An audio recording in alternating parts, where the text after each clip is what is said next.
拜见会长。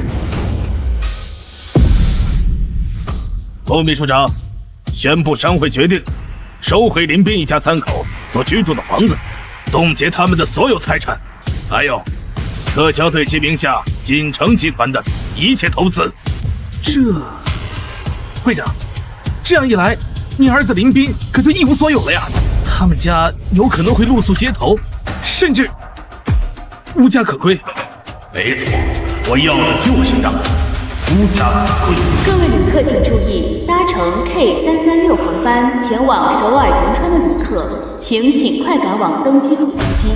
航班舱门即将。您身上可能携带了金属物品，请您把行李打开，配合我们检查。什么？我携带了金属制品？不可能吧？你们是不是搞错了？老爷子，我们不会搞错的，请您配合我们调查。好。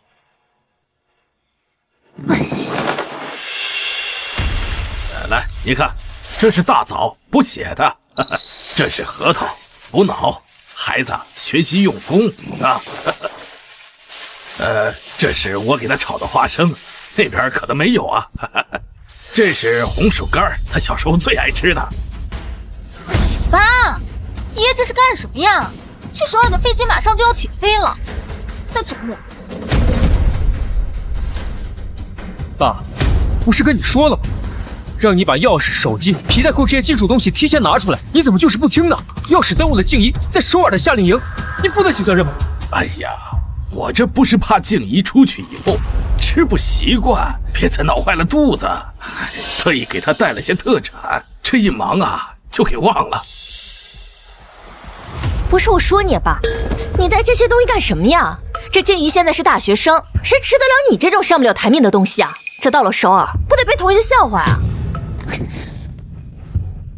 착하지 말만 두지 마. 내 할아버지는 그는 시가 좀 늦게呀。不知道从什么时候开始，这个家就像被一道无形的墙隔开了。他们有什么不方便和我说的，就开始用韩语交谈。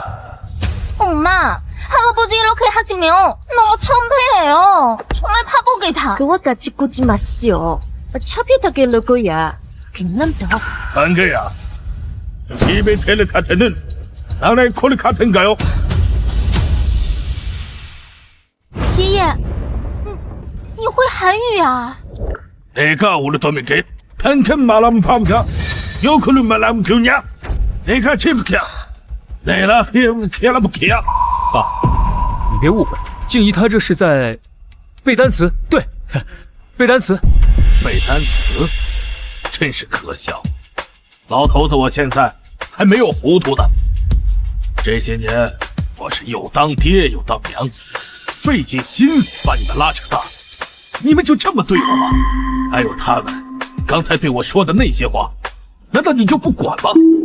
在你们眼里，我这老头子就这么没有用吗？林洪江，你别闹了行吗？这航班马上就要起飞了，你知不知道这次夏令营对静怡来说有多么的重要？爸，美凤说的对，这次静怡能不能拿到首尔的交换生名额，全看这次夏令营的表现，能不能懂点事儿，别在这添麻烦了。各位旅客请注意 ，K336航班未登机的旅客，请立即前往25号登机口，飞机将在3分钟后关闭舱门。呀，爸，就剩3分钟了，怎么办呀？我要是赶不上这班飞机，我的韩国交换生名额就没有了。这不还是怪你爷爷，这身上不知道带了什么违禁品，到现在都过不了安检。林斌，你赶紧想想办法呀！你别让这个老头子影响了静怡的发展前途。爸，我来帮你。哎，林敏，你这干什么？林敏，你这干什么？我要看看你到底带了什么违禁品。我已经跟你说过很多次了，怎么就是不听呢？起开！哎，这什么呀？这是？哎，你干什么你？哎呀，别翻了！哎呀，别翻了！怎么了？这是不知道，看看吧。好了，别翻了！这一股，这什么呀？这是？哎呀，拿走！哎呀，你可真，这可是吃的，你怎么？哎呀，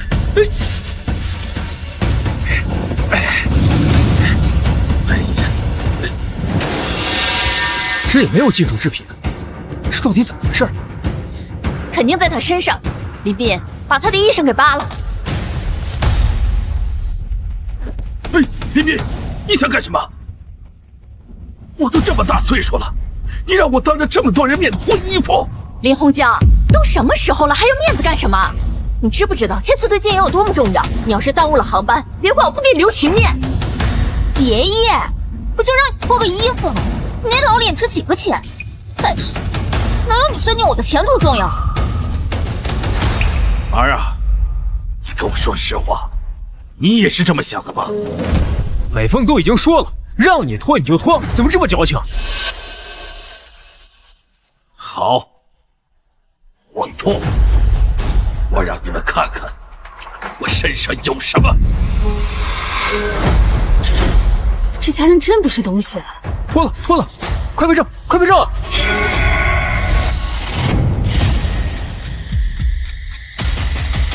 快看，身上是什么？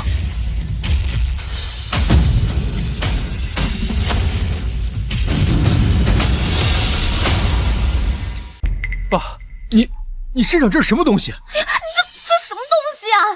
看着真的是恶心死了。爸，咱就不能不带他吗？哎呀，算了算了，留他自己在家也饿不死。这航班马上起飞了，赶紧进去吧。去！不好意思，老爷子，您的安检尚未通过，请您再次配合我们检查。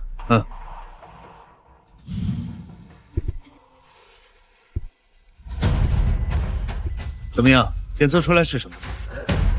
是弹核，他的体内有33颗子弹碎片。什么？老爷子，这是怎么回事？你身上怎么会有这么多弹片啊？因为我上次去首尔的时候，那个地方还叫做汉城。秀芬啊，你走了32年零4个月了，咱们儿子也长大成家了，他们现在觉得我是一个没用的老头子了。是啊，是我没有用，没有教好我们的儿子，是我没有用，当时没能把你留住。爸，他们想要钱，我就满足他们这最后一个愿望。媳妇儿，我答应你的都做到，你再等等我，等我去找你。哎。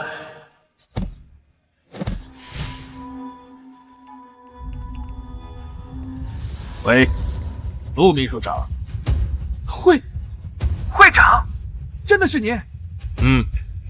通知下去，1小时后启恒商会召开紧急会议，所有副会长以上人员务必到场。是。所有人，跟我去启恒商会，恭迎会长莅临。是。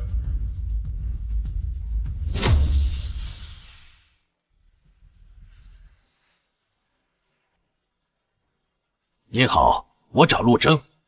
找我们陆秘书长，有预约吗？不用预约，他知道我是谁。切，哎，想见我们陆秘书长的人可多了，我还能谁都让进？你不是林静怡的爷爷吗？你来干什么？还穿得这么破破烂烂？我们这里可不收农副产品。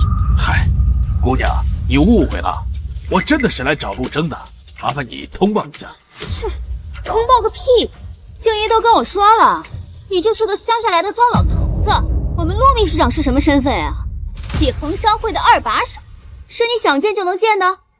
好，既然你不愿意通报，那我就不麻烦你，我自己上去找他。哎，你站住！别在这影响我们商会形象！拿着你的破袋子给我滚蛋，不然我可就要叫人了。好啊！赶紧把他给我撵出去！疯疯癫癫，还要见我们陆秘书长，也不看看自己什么德行！干什么？放开我！住手！住手！雪莉莉，你干什么呢？陆秘书长，你怎么来了？这个老头他非要硬闯，我不过是说了他几句，他还不肯走。我也是为了咱们商会的安全着想啊！为了商会的安全着想，你知道他是谁吗？我……抱歉，会长，是我御驾无方，让您受惊了。陆秘书长，你叫他什么？会长？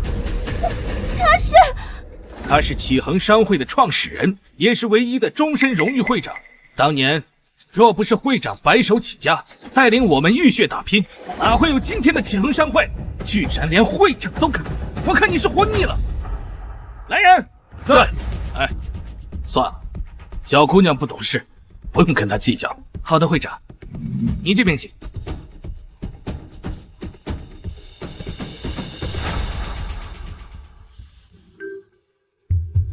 就是啊。喂，丽丽。庆爷，我跟你说件事情，你爷爷是启恒商会的会长。你说什么？我爷爷是启恒商会的会长？你说什么？我爷爷是启恒商会的会长？哎呀，摇这么好啊！哎呀，哎呀，哎，嘿嘿，你看，来，爷爷给你买棒棒糖，给你钱，好不好？来，棒棒糖可以买4个。丽丽，你指定是看错了。我爷爷全身上下加一块不超过50块钱，怎么可能是启恒商会的会长？是啊，丽丽，你是短剧看多了吧？那老头精神就有问题，说什么你可别信啊！行了，关了啊。你说可笑不可笑？说你爸是启恒商会的会长，他又是启恒商会会长，那我还不得是王母娘娘呢？行了，咱别提他了，咱们赶紧去酒店休息。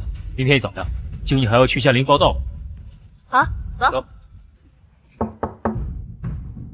会长，据统计，您名下控股的上市公司市值已经超过了3000亿，在海外拥有商业地产共计172处，海外还有3座油田和5座矿山的开采权。更重要的是，启恒商会掌控着南省1半以上的物流通道和金融市场份额。只要您一句话，足以让整个南省商界变天。当年国家刚刚发展，百废待兴，我创立集团本意也是为国家赚取外汇，持有资源。林斌现在这个样子，没法带领集团继续走下去了。罢了，我最后再给他一笔钱尽最后的义务吧。集团上交国家，我的事儿也就都没有了。陆秘书长，我原本打算培养林斌，带领集团继续为国家服务，现在看来已经不可能了。这样吧，明天启恒商会的投资会，我会准时出席。在会上，我会宣布留给林斌一小部分资产，剩下的资产全部上交国家。是。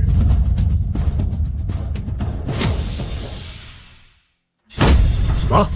启恒商会的投资会，会长将亲自出席？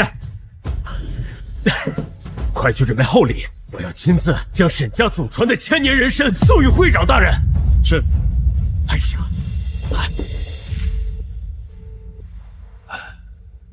会长归位，乾坤易主。把我那对金睛雄狮取来，我要亲自献给会长，以表示我对林氏家族的诚意。是。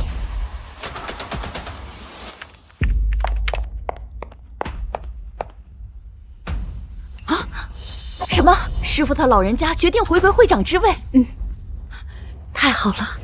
当年他在海外打拼，创立了首尔清溪大学之后，决定回归家庭，指派我在韩国替他打理一切生意。如今20多年过去了，终于能再次见到他了。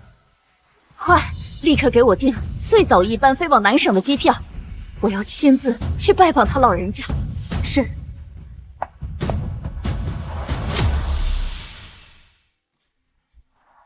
哎呀，少玩点手机。美凤、静怡，赶紧收拾东西，咱们现在立刻回国。回国？咱们在首尔待得好好的，干嘛要回国啊？就是啊，爸，我这夏令营还没结束，现在回国，我的学业怎么办啊？哎呀，顾不了那么多了。我跟你们说，启恒商会的投资会就在明天召开，商会会长要亲自参加。什么？你这消息可靠吗？可靠。不是，你们在说什么呀？什么商会会长，跟咱家有什么关系啊？哎呀，静怡，你不知道，这些年启恒商会只在境外投资挣钱，这唯独国内每年给你爸一笔投资，这很明显，启恒商会是看得上你爸妈的能力，是把咱们当成未来接班人培养啊。没错，商会会长他深具简出，这么多年来，别说见他本人了，就连他的真实身份也无从知晓。这次他突然宣布要亲自参加投资会，这绝对是南省商界的头等大事啊！这么好的机会，咱们必须要把握。现在立刻回去，咱们必须要拿到这次投资的名额，这样咱们一家人就可以一步登天。那我的学业怎么办啊？静怡，你傻呀！只要能讨好那位大人物的欢心，什么国外推荐信拿不到啊？有道理呀。那这次投资会我一定好好表现。收拾收拾，快走。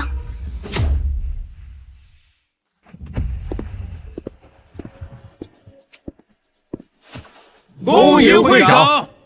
林斌、曹美凤、林静怡，在你们眼中，我只是被你们呼来喝去的糟老头子，是可以被你们随意丢弃的累赘。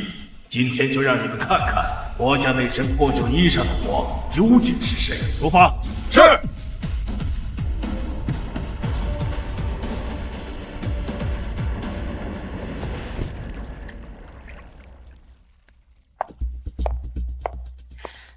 老公，今天这个机会千载难逢，你给会长准备见面礼了吗？放心吧，咱家书房那套元代青花瓷茶具，我可是托了很多人才淘到的珍品，价值连城。我已经给我爸发过信息了，让他给咱们送过来。好。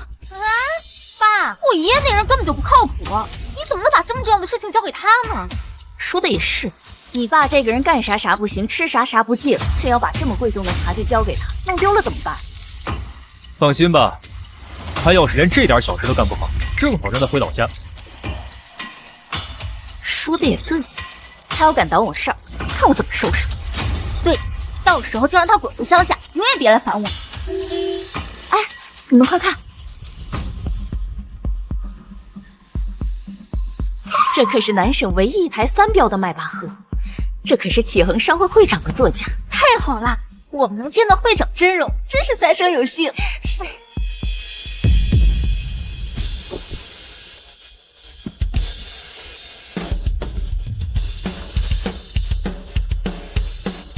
爸，怎么了？你们快看，那是我爸。怎么可能？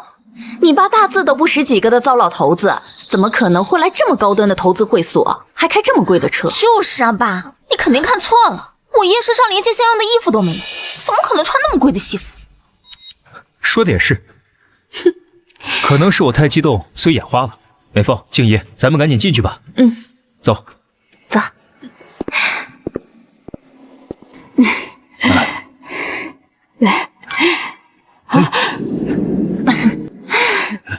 林总，恭喜恭喜啊！听说你每年都能拿到启恒商会的投资啊，真是让我们大开眼界啊！是啊，林总如此年轻就能得到老会长的青睐，真的是可喜可贺。待会儿啊，可得帮我们好好引荐引荐。好说好说，这些年呢，启恒商会持续给我投资，说白了就是看中了我的能力和前景。今年的投资，我也一定势在必得。林总真是年轻有为啊！不知林总这次给会长他老人家准备了什么见面礼啊？对啊，林总的礼物啊，一定是非同凡响啊！大伙儿们都等着好好开开眼界呢。不着急，等会儿呢，等会长大人来了，我一定给大家一个惊喜。好好好，来，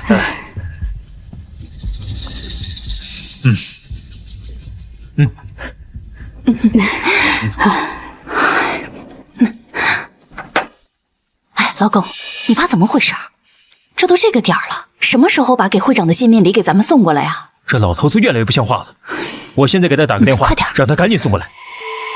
来，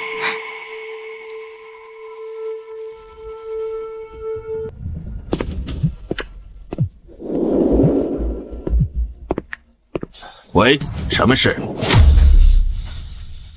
喂，爸，你在哪儿啊？在干什么？我做什么？好像用不着跟你们汇报吧？哎，你这是什么话？我好心关心你一下，你怎么跟吃了枪药一样？你看一下信息，赶紧把家里那套青花瓷茶具给我拿过来，我急着用呢。抱歉，我不在你们家，而且以后也不会再回那个家。不是你这什么意思啊？美凤和静怡不就是说了你2句吗？你至于这么记恨吗？我只让你帮一个小忙，你倒好还摆起架子来了。林洪江，你吃的穿的住的哪样不是我们给你的？让你帮个忙推三阻四的，有你这么当长辈的吗？你们说完了没有？爸，我爷他这人怎么这样啊？不就让他送个东西吗？磨磨蹭蹭的，居然还敢顶嘴，真是不像话。爸，咱不胡闹了行吗？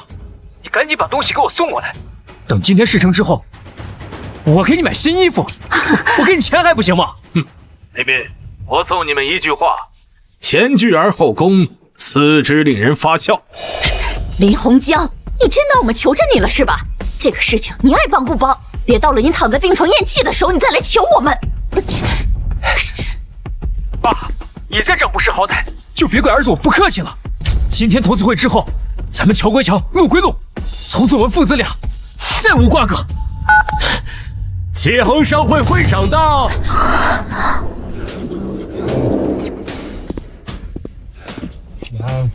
你们是在跟我说话吗？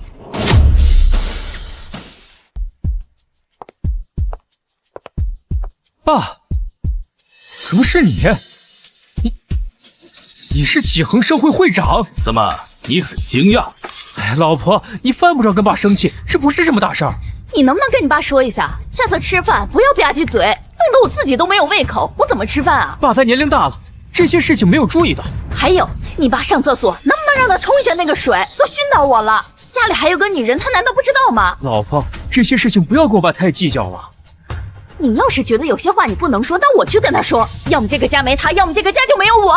好，我知道了，我等会儿就去给他说。你别再等了，现在就说。你要能过咱就过，不能过咱们现在就离婚。我去找他说，行了吧？你是开玩笑吧？资助我20多年的启恒商会会长，竟然是你！什么？这位老爷子竟然是启恒商会的会长，果然是气质非凡，老当益壮啊！这个老会长啊，深居简出，多少金融大鳄都想见上一面。咱们呢，今天好好敬他一杯。来，走。哎，你们搞错了，他是我爷爷，怎么可能是什么会长？是我们亲自把他从乡下接到城里，他什么身份，我们能不知道？对，是我们给会长准备的见面礼，这不叫他过来送一趟，是吧，老公？对，各位都是误会啊！爸，拿过来。你让我拿什么？见面礼啊！我不是跟你说了吗？让你从家里给我拿过来，那个是我送给会长的贺礼。你快给我呀！我想你是搞错了，我说过，那个家我不会再回了。你说什么？谢，你别胡弄！你今天来不就是为了弥补你的过失，让我们全家原谅你？行了，静怡说的没错，这里不是你撒野的地方，这个东西是给启恒商会会长的，不是给你的。你现在占为己有，我跟你说，你不会真把自己当成会长了吧？你说的没错，启恒商会会长就是我。什么？就你启恒商会会长？哎，你在这乡下待了大半辈子，这大字都不识几个，还敢冒充商会会长？我看你是老糊涂了。怎么，你们不信？信，我们信，信你奶奶个腿儿！林斌，我看你爸是疯了。如果让启恒商会的人知道，恐怕你的投资都泡汤。爷爷，我们平时对你是有意见，但你也不能凭这种谎话让我原谅你。你这样只会让我们更加看不起你。原谅我？我需要被你们原谅吗？换句话说，你们怎么对我，我还需要在乎吗？哎，你什么意思啊？你不就觉得在家里得不到重视，来这儿演这出戏吗？林洪江啊，林洪江，你这也几十岁的人了，你也不嫌丢人啊！爸，你别再闹了，你知道这是什么地方吗？这可是启恒商会的投资会，你知道有多少双眼睛在看着咱们？你现在闹这么一出，让咱们家怎么下得来台吗？你还知道这是启恒商会的投资会？那好，我今天就告诉你，从今天以后，你再也得不到启恒商会的投资了。说什么？也就是说，锦城科技从今天起永远被踢出启恒商会的投资名单。不信的话，你们可以看看新闻。看就看，我就不信因为你的一句话就能把我们踢出启恒商会的投资名单。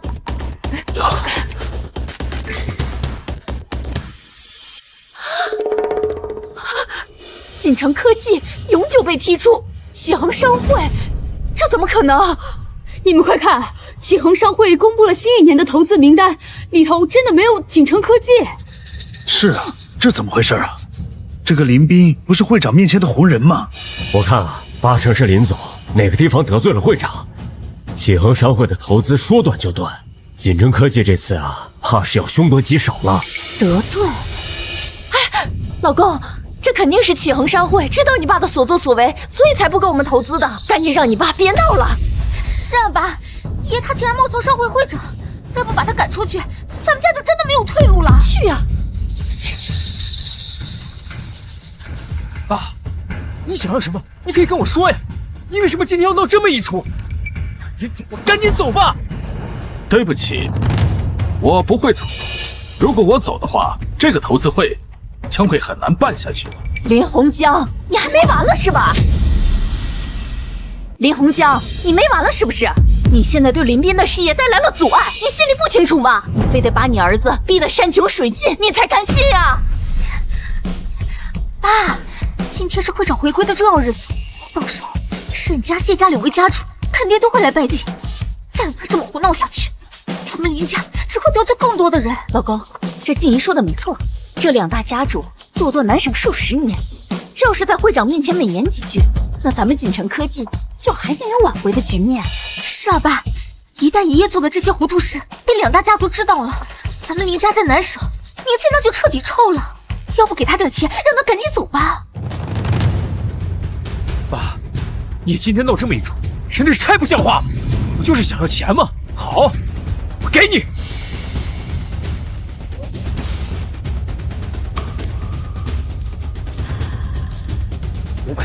500够了吧？你赶紧拿着这些钱回老家，以后再也不要来祸害我们。什么意思？你以为我今天来是找你们要钱来了？不然你来干什么？你个乡下老头子，不是图钱还图什么？赶紧把钱给捡起来，别在这丢人现眼。就是，你知道这500块钱够你在乡下花多久吗？还有什么不知好歹？别到时候真被赶出去了，你这张老脸往哪搁呀？好啊，你们可真是我的好儿子，好儿媳。如今你们可真气派。不过你们给我听好了，我林洪江绝不是什么叫花子。你说什么？爸，事到如今你还要嘴硬吗？我知道了，你嫌钱不够是吧？好啊，我再拿给你，我拿给你。1000够不够？2000。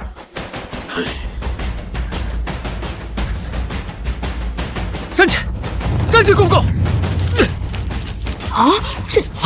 这太过分了！爷爷，这下你满意了吧？你辛辛苦苦大半年，你都不一定能赚到这3000块钱，还愣着干什么？还不赶紧捡起来！就是，别在这装模作样，赶紧把钱捡起来，赶紧滚蛋！小斌、美凤，你们已经成家了，买房子的钱，爸给你们准备好了。爸，这不是您的退伍补助吗？不行，这个我不能要。是啊，爸，这钱您留着养老吧。嗨，我这有手有脚的，干什么不能挣钱呀？再说，我要是老了，你们还真能不养我？那不行。谢谢爸爸。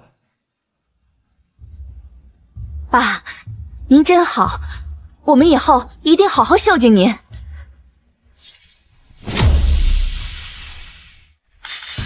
早知今日，何必当初呢？这不就是为了钱吗？还在这装模作样，得了便宜还卖乖啊！刚才不还嘴硬说自己不是叫花子，现在不还乖乖把钱捡起来了？爷爷，你刚才那股硬气劲儿去哪了？这些钱我1分都不会要。我林洪江还没有穷到靠你们撒钱来苟活的程度。老东西，都到什么时候了，你还在这装？要是耽误了林斌的好事，我跟你没完！爸，你这么重要的时刻，别再纵容爷爷胡闹了。到时候那2位家主来了，可就真的不好交代了。去！林斌，你干什么？爸，你既然这么不念父子情面，只好把你请出去了。给我走，给我走！住手！糟了，他们怎么这么早就来了？糟了，他们怎么这么早就来了？绝不能让他们知道这里发生的事。二位家主，你们怎么现在就来了？启恒商会会长回归，谁敢怠慢？林斌，你算个什么东西？也配站在会长面前？还不赶快滚一边去！是，请二位再给我1分钟的时间。爸，不管你恨我也好，怨我也好，就算我求求你好不好？你先到一边去，别惹怒了2位家主。林洪江，你冒充会长都已经引起众怒了，如果你还有点良心，就赶快走，别拉着我们给你陪葬。你们2个真是不见棺材不落泪，不到黄河不死心。我今天就站在这儿，哪儿都不去。林洪江，你什么意思啊？你故意的是吧？林斌，赶紧把他给我带出去。慢着，请问你们谁是林先生？我就是。陆秘书长告诉我们，林先生就是启恒商会的会长。恭迎会长回归南省，我2人特备此薄礼，望会长笑纳。什么？我爷爷竟然是启恒商会的会长，这怎么可能啊？爸，您居然是启恒商会的会长，居然真的是他，我怎么从来没有听您说过呢？让我告诉你，我很庆幸当年没有告诉你真相，你真是太令我失望了。爸，事情不是你想的那个样子，你听我解释。老公，不用解释，他爸根本就不是会长。2位家主，你们千万别被这糟老头子给骗了。你说什么？我们被骗了？没错啊，你们接到消息，启恒商会会长姓林，没错吧？没错，这是陆征陆秘书长亲自告诉我的，这还会有错？当然是真的。可你们看看，这林洪江啊，从头到脚哪点有会长的气质啊？我明白了，现在事情的真相已经非常清楚，启恒商会的会长就是我爸林斌。哎呦，这还说得过去，那可真不像。静音，这种事可不能瞎说呀。放心吧，爸，你之前每年都能拿到启恒商会的投资，而且就连咱家那套别墅也是启恒商会赞助的，这就说明启恒商会非常认可你的胆识和能力。没错，这今年咱们家没有拿到投资，这启恒商会的老会长是有心了，这要把商会的位置让给你啊！而且陆秘书长口中说的林先生，老公就是你呀！我的妈呀，原来林总是启恒商会的新任会长啊！他可真是藏得够深啊！难怪锦城科技每年都可以获得投资，原来啊，林总是要继承新的会长职位啊！是啊，现场恐怕也只有林总能配得上陆秘书长叫他一声林先生了。原来是这个样子，我说我今年怎么没有收到启恒商会的投资？原来老会长是把我当接班人培养啊！就是啊，爸，以后啊，只有别人找你投资的份儿，咱们林家再也不会被别人欺负。哎，两位家主，你们是来送礼的吧？你看，会长就在你们面前，还愣着干什么？恭喜林总升任会长！我沈家愿献上1000年人参，祝会长龙精虎猛，再创辉煌。我谢家这一对狮子，愿保会长和启恒商会财源广进，根基永固。二位家主有心了，以后呀，咱们就是一家人。以后咱们要多多合作，相互照顾。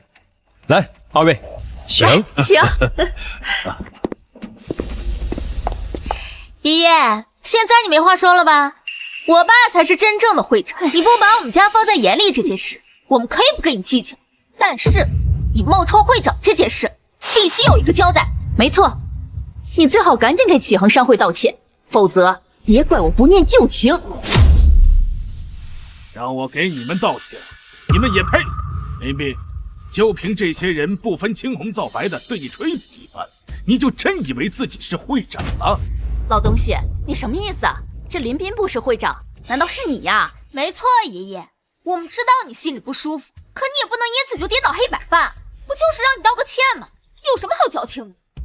爸，说句话呀！爸，不就是让您跟启恒商会道个歉吗？您就别抻着了。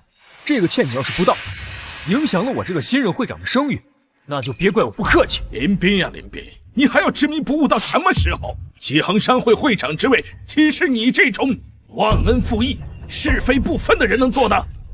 说什么？我忘恩负义，我是非不分？你可别忘了，这些年一直是我养着你，好不好？咱们两个究竟是谁忘恩负义？究竟是谁是非不分？没错，你吃我们喝我们的，我们也对你不薄吧？你这么不知好歹，你非得毁了林斌的前途，你才甘心是吧？爷爷，你要是还有点良知，就赶紧给启恒商会承认错误。这两位家主还看着你，非要让我们林家成为整个南省的笑柄吗？爸，这么多人看着你，这件事也该有个了结了。没错，这如果你爸不道歉的话，那咱们家就跟他断离关系。就是，爸，这启恒商会既然选你为新任会长，肯定待会儿就把任命书给你送来。没错，一会儿任命书给你送过来了，你还没有跟这个老东西断绝关系，那咱们就麻烦了。爸，既然你执意不肯道歉，那就别怪儿子我不孝。这张照片你记得吗？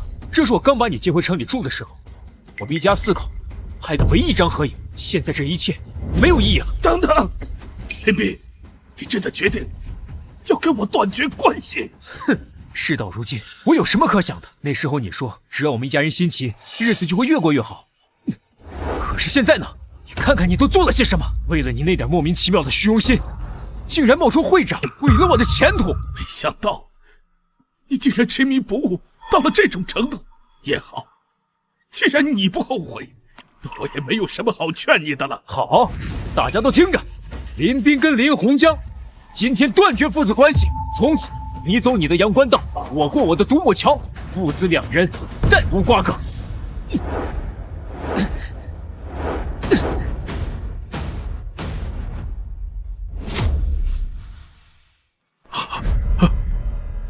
美凤，快出来，爸来了。来啊！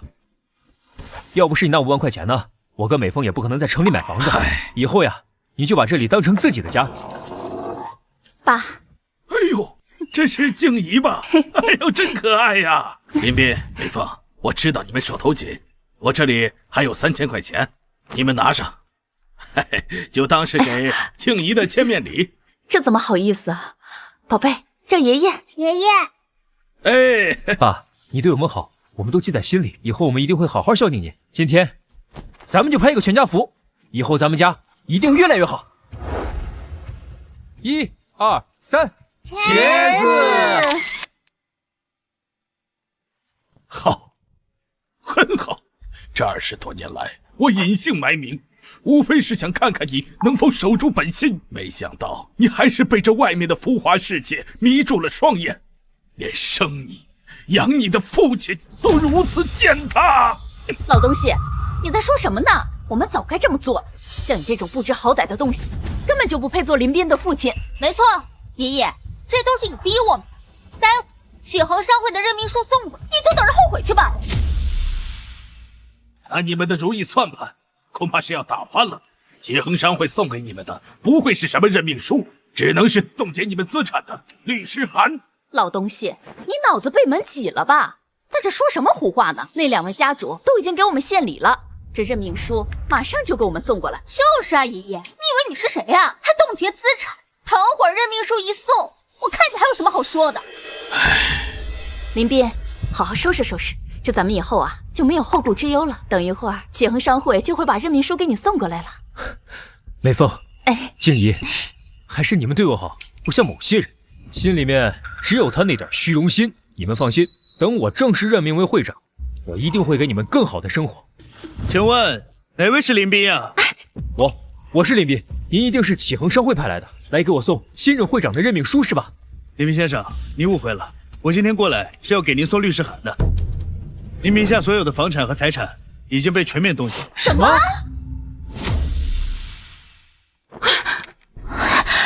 收回帝豪庄园105号别墅，这不是我们家的房子吗？你们为什么要这么做啊？你们还讲不讲道理啊？这套别墅是启恒商会赞助给我们的，你们凭什么收回啊？抱歉，根据资料显示，收回你们房子委托方正是启恒商会。另外，你们其他的一切财产也一并被收回。这上面盖的的确是启恒商会的公章。这么说，启恒商会真的是要把我们的资产全部冻结？怎么会这样呀？可我爸不就是启恒商会会长吗？现在你们该相信我说的话了吧？林斌、曹美凤、林静怡，你们现在住的别墅，还有使用的资金，哪一样不是我暗中资助？可你们倒好，趋炎附势，不逆不孝，甚至还要跟我断绝父子关系。如今资产被冻结，这只是你们为自己的愚昧和贪婪付出的第一步代价。爸，你这话什么意思？你是说这一切都是你干的？你真的是启恒商会的会长？我是不是这个会长，对你来说还有意义吗？自从你与我断绝父子关系，这件事已经不重要了。你把话说清楚，什么意思啊？什么叫这一切就不重要了？就是爷爷，都这么大岁数了，还玩小孩子的把戏。我看我们家沦落到这个地步，都是因为你啊！我明白了，这一开始你冒充会长，就是想毁了我们家。林洪江，你安的什么心啊？我要毁了你们！我要真想毁了你们，从一开始我就不应该让你们拿到启恒商会的投资。到现在你还口口声声说启恒商会是你给的投资，那好啊，拿出证据。没错，爷爷，你说自己是启恒商会的会长，还说我们家的一切都是你给，那你就拿出你是会长的证明。要是拿不出来，就说明你一直在撒谎，我们家的脸面都是让你丢尽的。很好，你们要证据是吧？那我现在就给你们证据。启恒商会陆秘书长每年都会以集团的名义给你们一笔投资，他的电话你们都知道吧？那你们看好了，这是什么？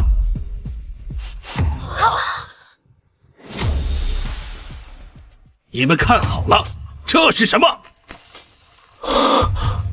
这陆秘书长是什么人物？他怎么会有陆秘书长的电话？是啊，我们久居南城多年，想获得陆秘书长的联系方式，简直比登天还难。难不成这老爷子真的是启恒商会的会长？既然你们还不相信我，那我现在就给陆秘书长打电话，让他告诉你们事情的真相。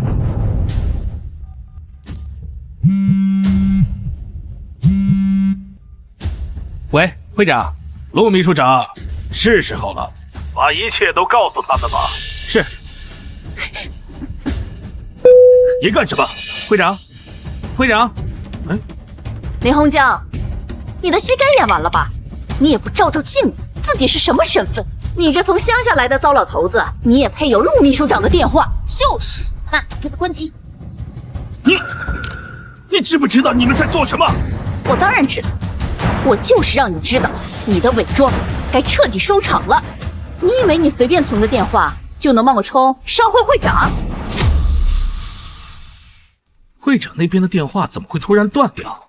啊，难不成是投资会那边出事了？小刘，咱们的人是谁在投资会那边主持事务？陆秘书长，今年主持投资会事务的是新上任的常务理事丁德胜。丁德胜，就是刚被会长提拔成常务理事的那个丁德胜。是。好。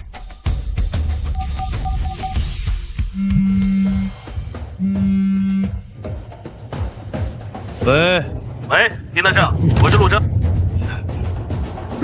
陆秘书长。是我。你现在立刻赶到投资会，要是发生任何对会长不利的事，你给我马上滚蛋。是。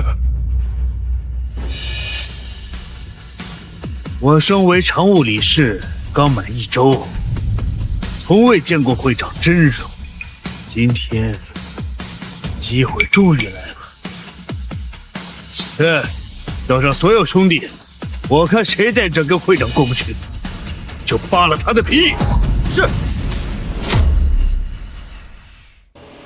爷爷，你的戏还能演下去吗？被人拆穿的感觉很难受吧？林洪江，到现在都没有半点证据，这说明什么？说明你根本就没有证据。林斌，还愣着干什么？赶紧让他滚蛋！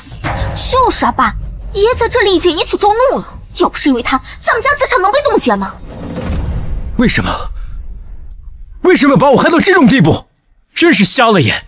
竟然对你还有一丝幻想，现在证据确凿，你就是个冒牌货！怎么，你们还是不愿意相信我说的话，还是让我找证据吗？啊，好，我就拿给你们看。睁大你们的眼睛看好了，这是什么？这是代表启恒商会行使权利、履行重大责任的公章。可是，这公章不是只有商会会长才有吗？爸，他怎么会在你手里？我怎么会有？难道你心里不清楚吗？林斌，你还要骗自己到什么时候？所以，你真的是启恒商会会长？这么多年，你隐姓埋名，启恒商会的投资、别墅，还有那些资产，都是你给我们的。不会，不可能，这绝对不可能！什么他娘的公章，一定是假的！林斌、静怡，这律师函上的公章就是启恒商会的公章，我倒要看看林洪江手上的这一枚到底是真的还是假的。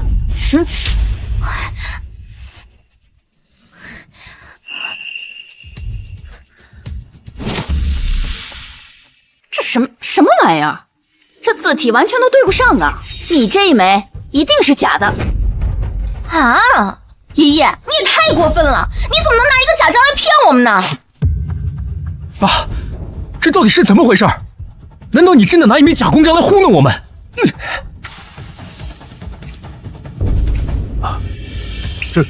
这不是我们启恒商会会长的暗章吗？这谁扔的？请问这位先生，你是哪位啊？这是我们陆秘书长身边的大红人啊！哎呦，丁律师啊！哎呦，真是久仰大名。咱们的丁律师真的是一表人才啊！这枚公章是你们谁扔的？对公章不敬，就是对商会不敬，给我站出来！这个公章跟律师函上的公章字体完全不一样啊！那我就告诉你们，启恒商会的公章分为明章和暗章，这枚就是会长专用，用于签署最高指令的暗章。什么？那如果这个暗章是由会长亲自保管的话，那我爷爷是从哪弄来的？老头，你是不是有点太过分了？我说我们商会会长的暗章怎么会出现在这里？哼，原来是你偷的。丁律师，你说怎么办？我们都听你的。对。好，我们现在就让他给启恒商会道歉，拍视频录下来，陆秘书长一定会很满意。哎，好主意！哎，你们干什么？干什么？放开我！住手！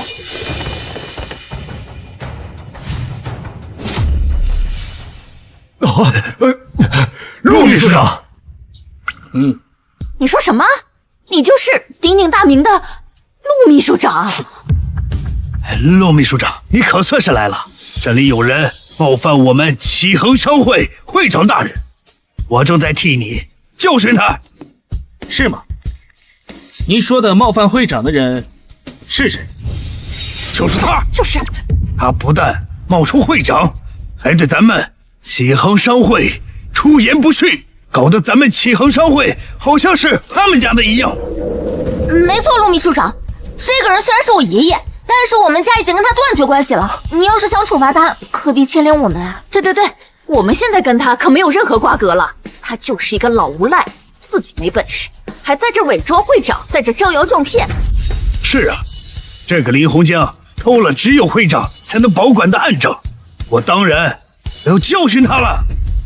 毕竟我也是职责所在嘛。哼，职责所在。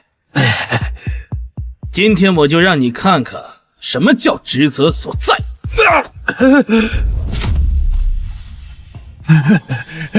陆秘书长，属下愚昧，属下不知哪里做错了，发这么大的火。陆秘书长，你是不是打错人了呀？那丁理事他可一直都在维护咱们集团的声誉呢。陆秘书长，你怎么打丁理事啊？这明明林洪江他才该死。你说什么？你说他该死啊？我看你们一个个都他妈活腻了！陆秘书长，老打我们干什么呀？我们究竟做错了什么？打你们都是轻的，你们知道他是谁吗？会长，让您受惊了，属下来迟，请您责罚。哎呦，看见没？他是会长。什么？你说什么？你说我爸他是商会会长？什么？这怎么可能？这老头怎么可能是会长？丁理事，现在你知道我是谁了吧？会长饶命啊！属下有眼不识泰山，属下狗眼看人低眼，你就当把我当个屁放了吧。爷爷，你真的是启宏商会的会长啊！爸，这到底是怎么回事？你说话呀！难道你真的是启恒商会的会长？是不是我？刚才陆琛的话说的还不够清楚吗？林斌、林静怡，从小我就教育你们尊重长辈，明辨是非。看看你们现在，你们真让我骄傲啊！陆秘书长在，林斌、曹美凤、林静怡这三人趋炎附势，目无尊长，你不配与我林家有任何瓜葛。从今日起，他们三个与我林洪江、启恒商会再无半点关系。是，来人，把他们赶出去。爸，爸，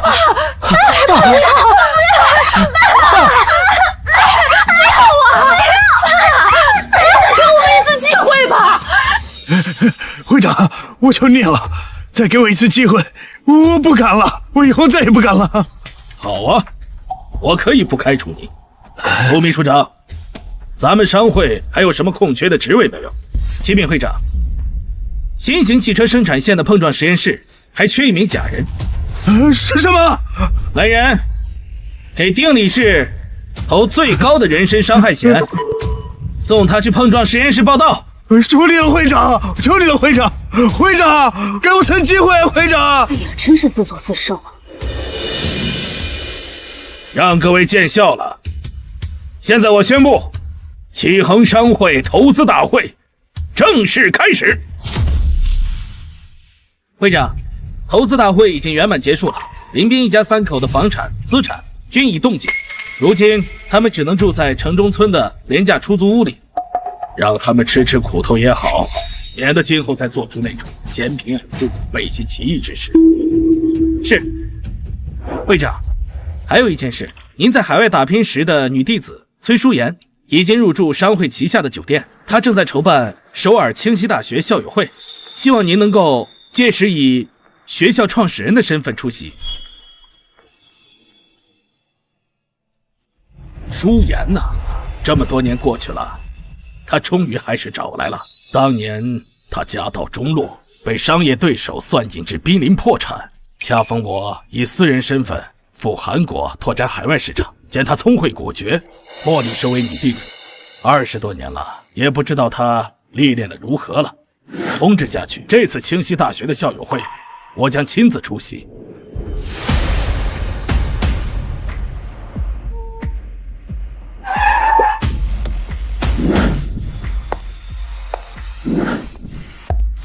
崔校长，校友会的各项事宜已经安排妥当。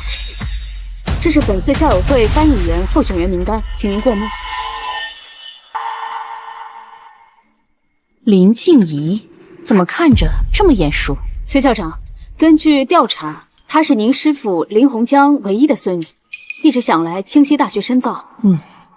原来如此，那就由她来担任本次校友会的翻译员。如果表现优异，直接录取。是，这是我送给师父的第一份重礼。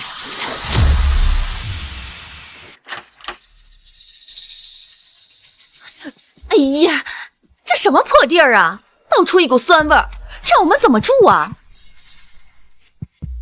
就是啊，爸，你真打算让我们住这种地方？爽死了！资产已经全被你爷冻结了，身上就这么点钱，能租到这里已经很不错了。你愿意住就住，不愿意住就走。你这什么话？我们娘俩跟着你就是过来吃苦的，你要是不愿伺候，那就离婚。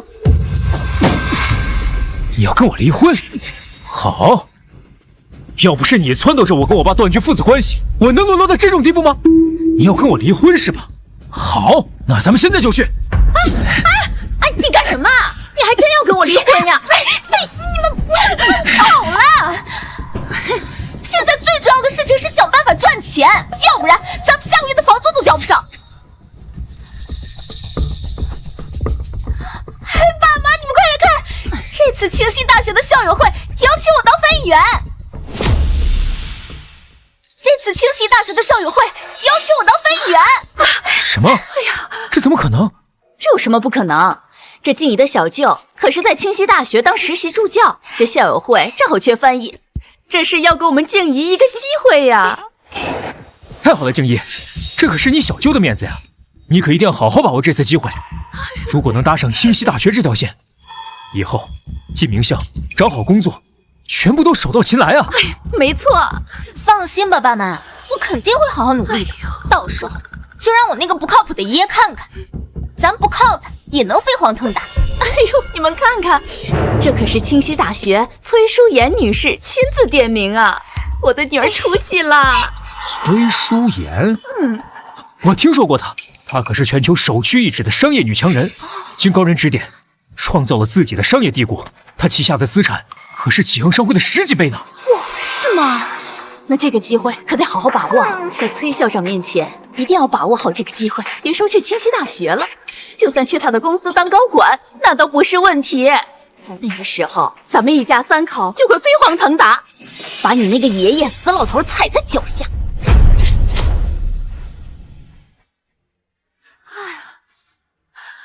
哇，哎呀，这清溪大学的实力，这果真不是吹的呀！你看这布置。哎呦，哎，快！你看这水果都是进口的，哎，你看这服务员都是俊男靓女啊！我听说呀，这次来参加校友会的，不是跨国公司的 CEO， 就是学术界的大牛，这随便一个拉出来，都能上财经板块的头版。静怡，咱家的宝可都压在你身上了啊，可得把握好这个机会，在崔校长面前好好表现。放心吧，妈。等会儿翻译，我保证字正腔圆，每个术语都精准无误，肯定让崔校长一眼就相中我。好。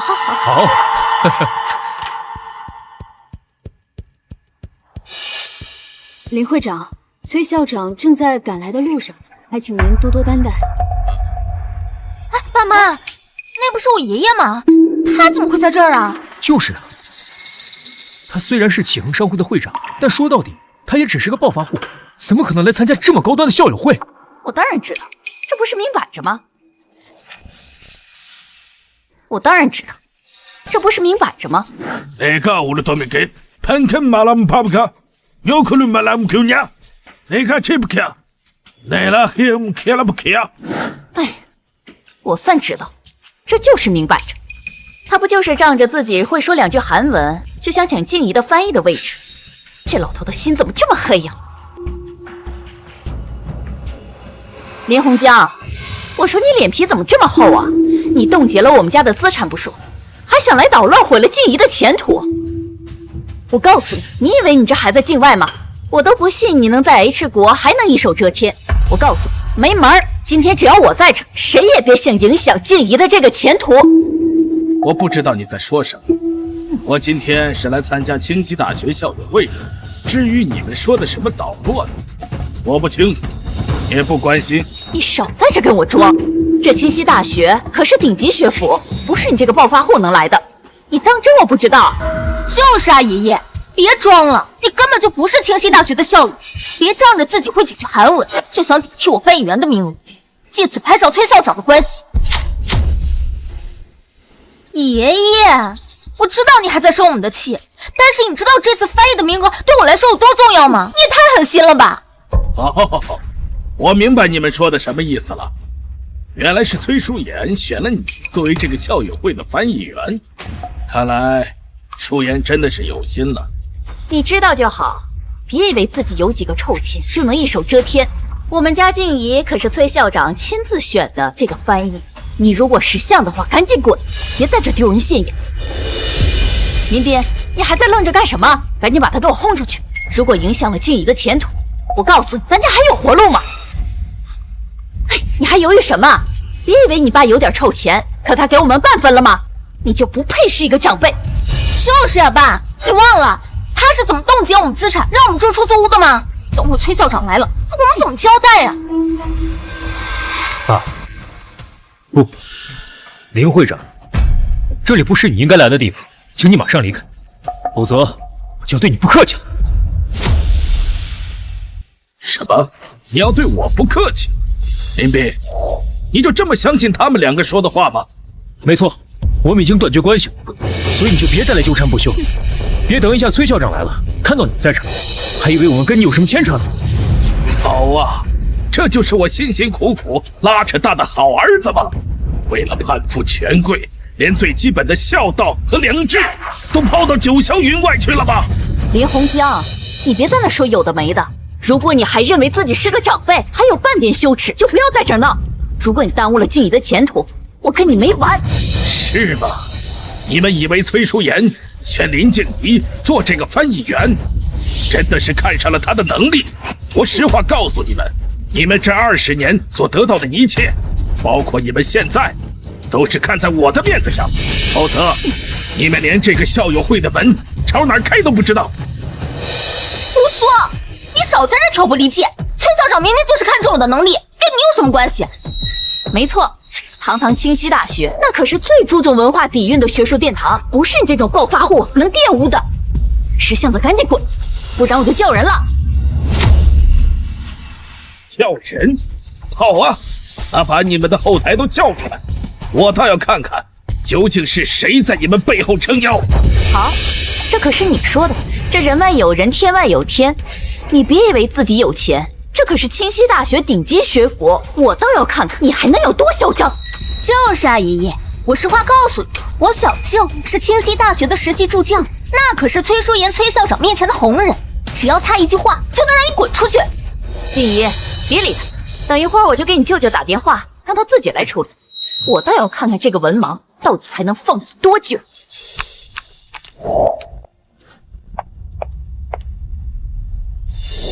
崔校长，你让我准备的礼物已经全部准备妥当了。很好，我还要去挑一件贵重的礼服，你先去接待一下老师。记住，见到我师傅之后，你务必打起20分精神，不可有丝毫差错。崔校长，这个您放心，我保证不会让老爷子受半点委屈。好。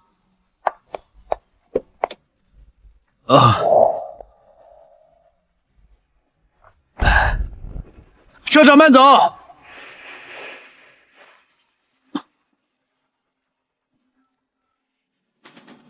喂，文辉，立刻来校友会，这里出大事了。什么？姐，你说什么？这静怡不是参加校友会，是被崔校长点名要的翻译吗？这倒好，这林洪江过来捣乱，还要抢静怡的翻译的名额。林洪江那个老东西怎么会在那儿？谁知道他安的什么心？你还不赶紧过来，把他给我轰走！江姐，你放心，我现在就过去。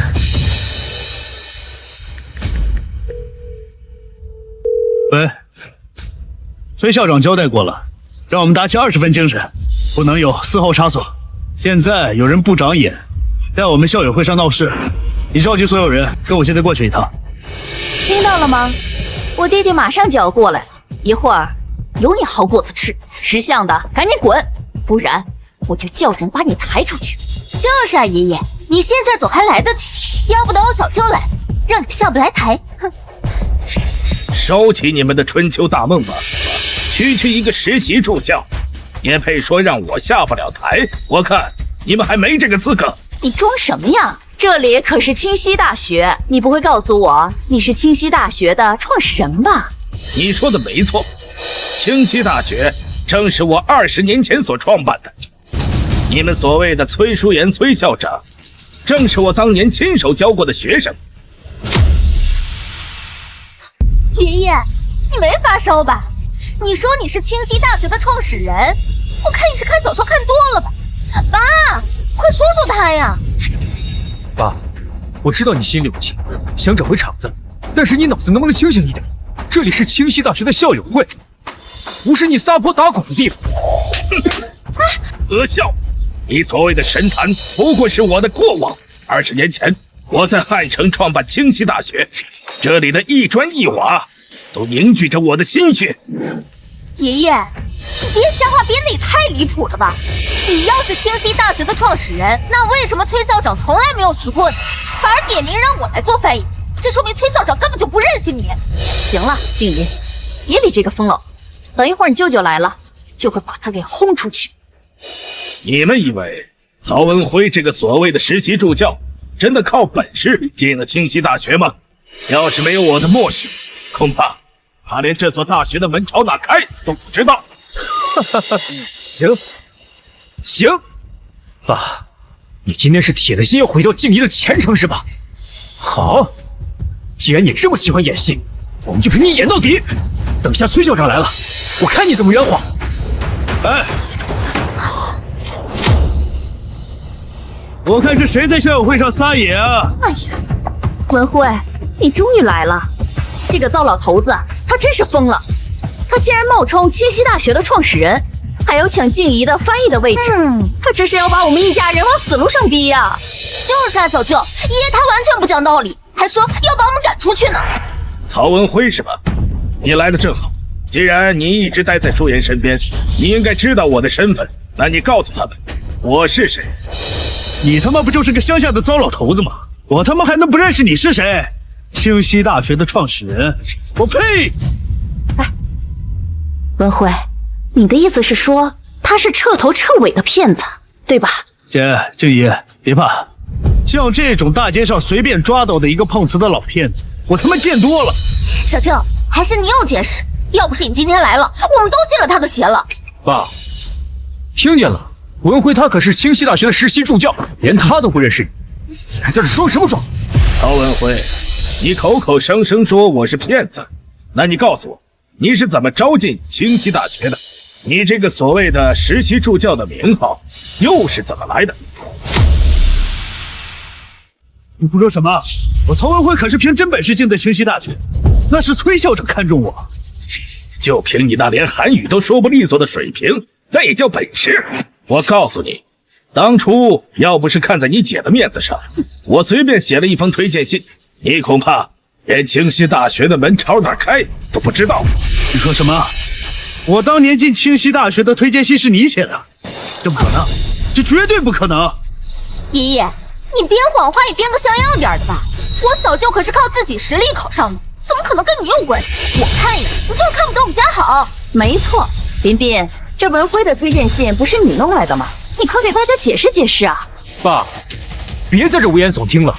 当初那封推荐信，可是我求爷爷告奶奶，联系了很多人，好不容易才找到了足以撼动整个学术界的大人物，他怎么可能是你写的？林彬啊，林彬，你费尽心思搞来的那封推荐信，推荐人正是我林洪江。当年念及旧情，不想让你在亲戚面前抬不起头，所以我才没告诉你真相。没想到你竟然把这份恩情当成了别人的功劳。你胡说什么？推荐人是你，绝对不可能！怎么，你们不信？那可以调取当初的备份资料，你们亲自看一看。曹文辉，既然你在清溪大学做实习助教，那这件事对于你来说不是很难吧？老东西，这可是你说的。推荐信已经进入了我们的云文档，在保险柜放着，我这就调出来给你看看。林洪江啊，林洪江，你这是哪来的自信啊？这非得说这推荐信是你写的？等一会儿曹文辉把这个证据调出来，我看你还有什么话好说。就是小舅，赶紧把证据调出来，等会就让这个骗子原形毕露。爸，我再叫你一声爸，如果你还有半点廉耻，就不要再执迷不悟了。你现在看看你这个样子，为了一个虚名，连儿子孙女你都不认了，你觉得这一切都值得吗？值不值得不是由你们来评判的，我只知道人活一世总得守住点什么，而你们为了眼前的一点利益，竟然丢了最基本的敬畏和感恩，这才是最大的可悲。老东西，我看你他妈还要装到什么时候？这个电子文档我已经调出来了，这上面跟你他妈有半毛钱关系吗？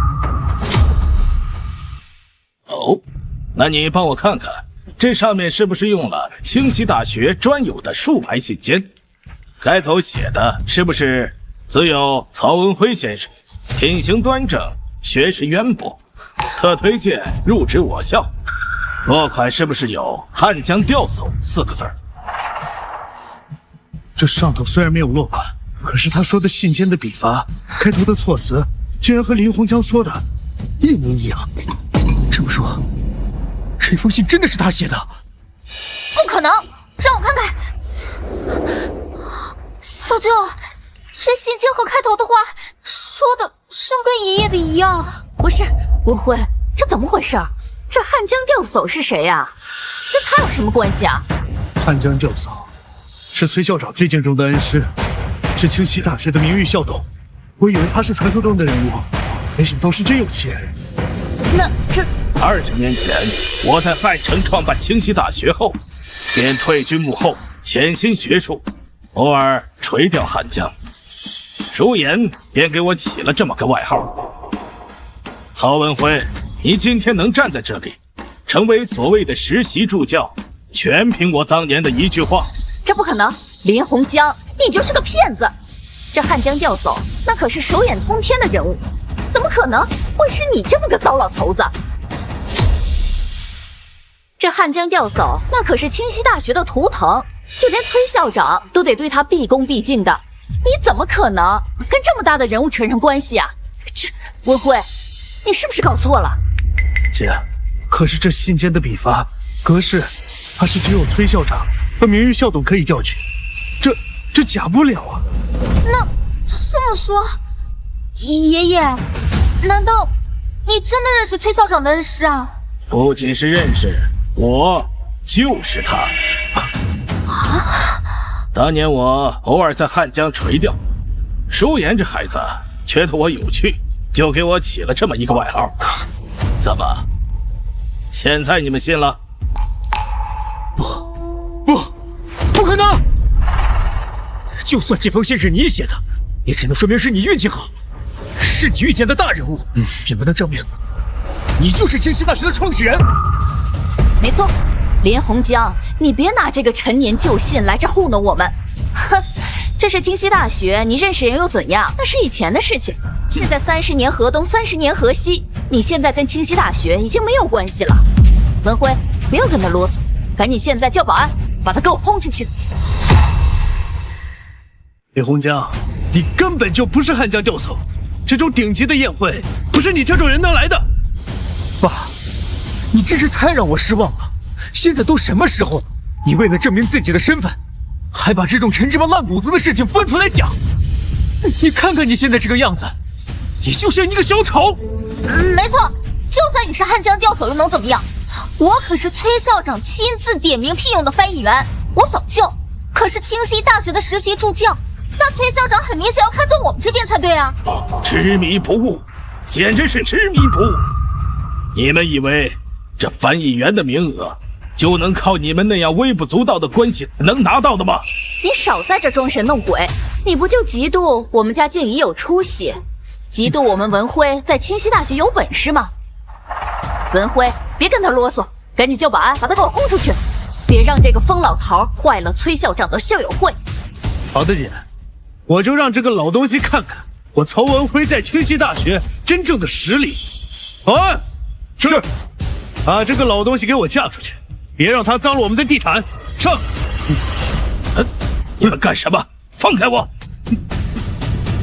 我看谁敢！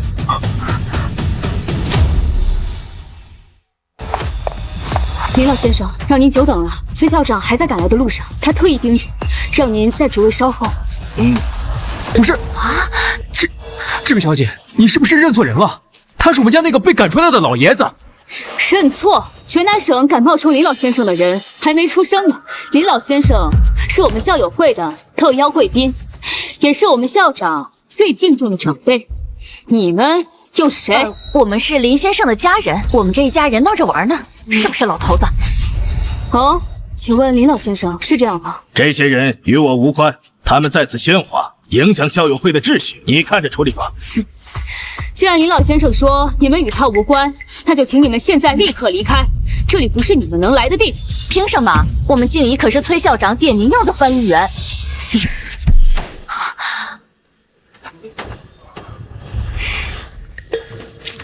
翻译员，就算你们是崔校长点名的翻译员，也不可以做出任何对林老先生忤逆的行为。现在，请你们立刻出去。骗子，都是骗子！你一直在伪装大款，不就是想让我们知道你是清溪大学的创始人吗？真的是煞费苦心呐！风言风语，我看你简直是没救了！我呸！这个女人根本就不是什么学校的秘书，你们都是同伙。对，就是同伙。这天底下哪有这么巧的事？小舅，你认不认识他？你要是不认识他，他就是我爷爷花钱找来的演员。我堂堂清溪大学的实习助教，怎么会认识这种垃圾？清溪大学没有这样的员工，崔校长也没有这样的秘书。爸，为了骗我们，真是煞费苦心呐！这么恶劣的事情你都干得出来？还有你，口口声声说你是崔校长秘书，你可有证据？证据是吧？睁开你们的狗眼，给我看清楚！这是清溪大学的内部工作证，全球仅此一张，上面有崔校长亲笔签名和学校的防伪钢印。现在可以证明我和林老先生的身份了吧？假的，这都是假的。没错，肯定是假的。像这种顶级的工作证，怎么可能落到一个帮骗子行骗的女人身上？小舅说的对，爷爷，你真的是为了圆这个谎，连脸都不要了。这个秘书的工作证肯定是你花钱买通人偷来的。爸，你竟然连这种违法乱纪的事情都做得出来，你让我们一家人的脸往哪搁呀？偷？你们的想象力还真是丰富。既然你们不信，那我就打个电话，让你们心服口服。给我让开！装，你接着装！你他妈今天能装到什么时候？哎呀，行了，跟骗子废什么话？赶紧让保安过来把他们给轰走，省得脏了大家的眼睛。你们还愣着干嘛？这两个人伪造证件、私闯会议、意图行骗，把他们两个给我打出去！出了事我负责。上！松开！住手！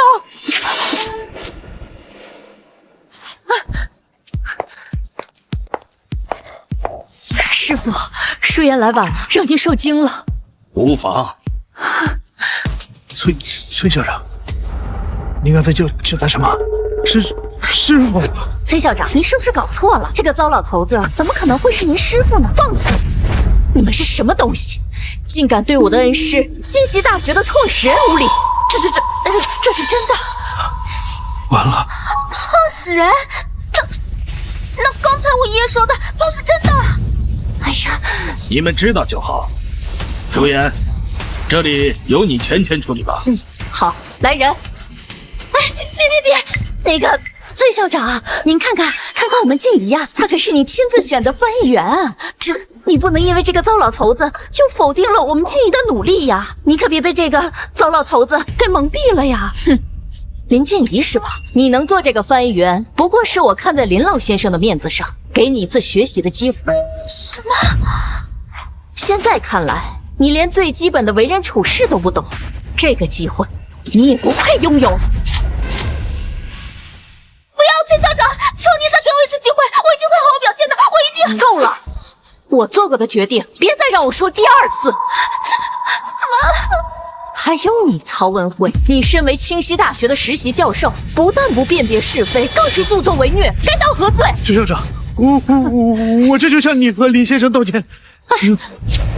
我这就和林斌他们一家断绝关系。林大人有大量，您看在我没有功劳也有苦劳的份上，你就饶了我这一次，给我开一面吧。崔校长，晚了，即日起你被学校开除了。这不是全完了吗？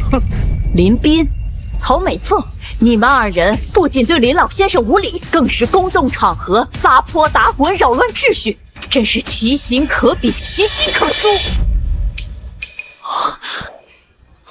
爸，我错了，求你再原谅我一次，我一定好好孝敬您，再也不跟您作对了，爸。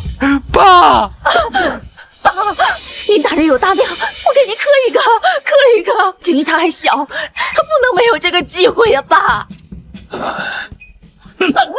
完了，早知今日，你们何必当初？当初你们怎么对我的？如今就要承担相应的后果。舒言，是，按规矩办理。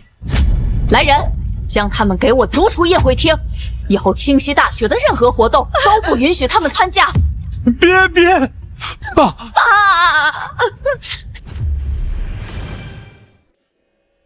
师傅，这普洱是今年春上的头采，是我从云南特意给您空运过来的，您尝尝。不错。师傅，您以后就住在这里，想喝茶、想看书，都没人打扰您。还是舒言你懂我呀，这茶呀，就像人一样，经了风雨，才有了回甘。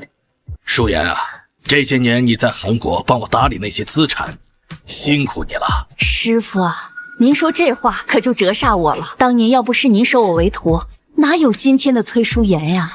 对我来说，您不仅是我的师傅，更是我在这个世界上唯一的长辈。唉，崔校长，这是林老的信。师傅，这是林斌的信。哦，师傅，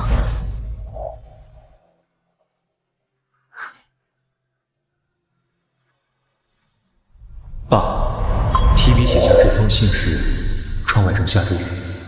这一年，我和美凤、静怡搬回了那个我们刚来城市租住的小房子，没有豪车，没有别墅，甚至连静怡心爱的钢琴都买了。这一年，我做过搬运工，美凤去餐馆收过盘子，静怡也学会了自己洗衣机做饭。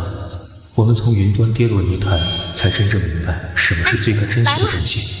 以前总觉得你老了，跟不上时代，给不了我们想要的富贵。现在才知道，我们丢掉的是世界上最宝贵的亲情。爸，我们错得离谱。如果你还愿意给我们一次机会，我们想回家，哪怕只是陪你说说话，给你端杯热茶。